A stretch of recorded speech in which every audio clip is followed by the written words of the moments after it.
Hello kids!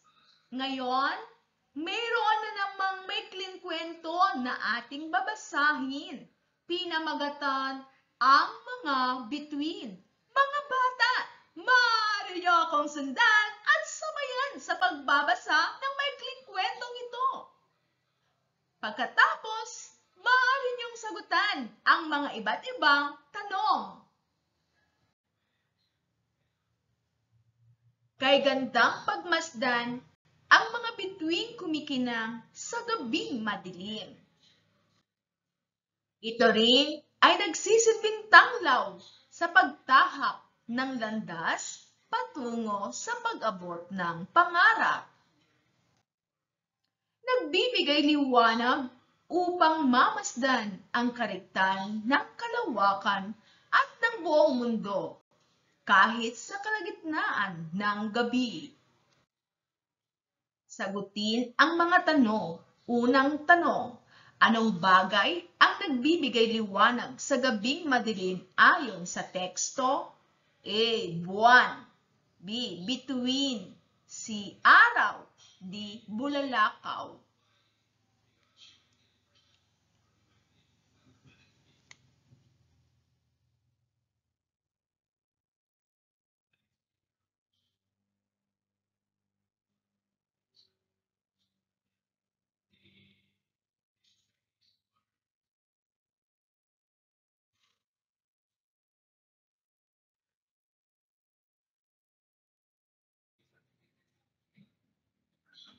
At kapag ang iyong sagot ay letrang B, nakuha niyo ang tamang sagot.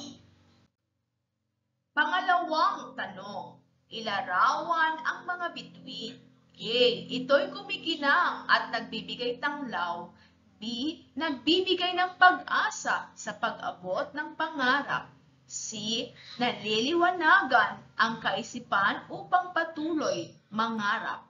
D. Nagbibigay liwanag sa araw na madilim.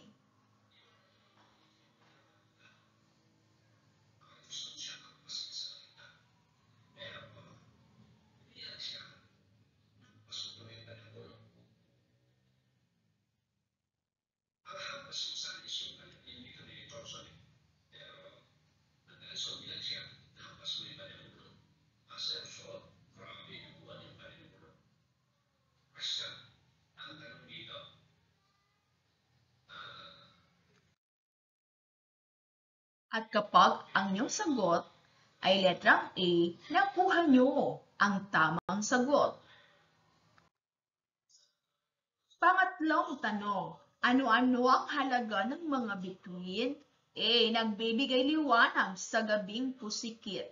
B. Namamasdan ang kagandahan ng kalawakan at kung paano nilikha ang mundo. C. Nakapaglalaro ng buong saya at sigla. D. Lahat ng nabanggit.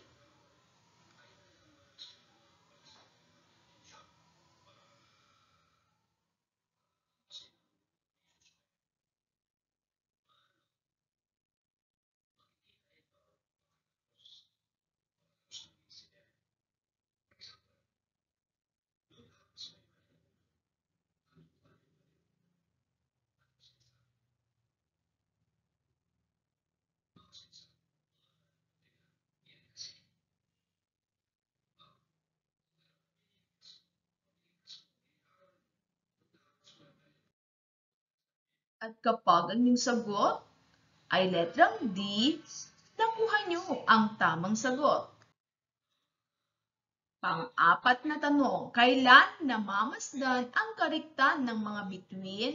A. Buong araw. B. Gabi. C. Minsan sa isang linggo. D. 7 beses sa isang buwan.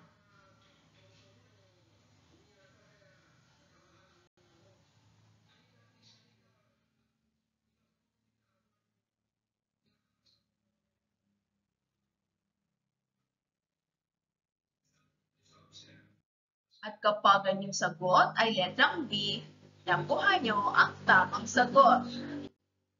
Panglimang tanong, bakit nilikha ang mga bituin? A. Upang magbigay dekorasyon sa kalawakan.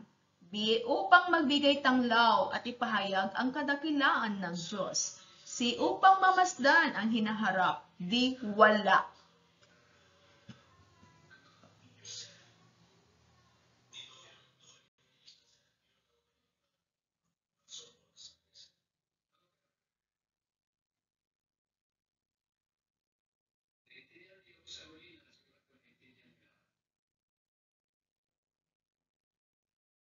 At kapag ang iyong sagot ay letrang B, nakuha nyo ang tamang sagot.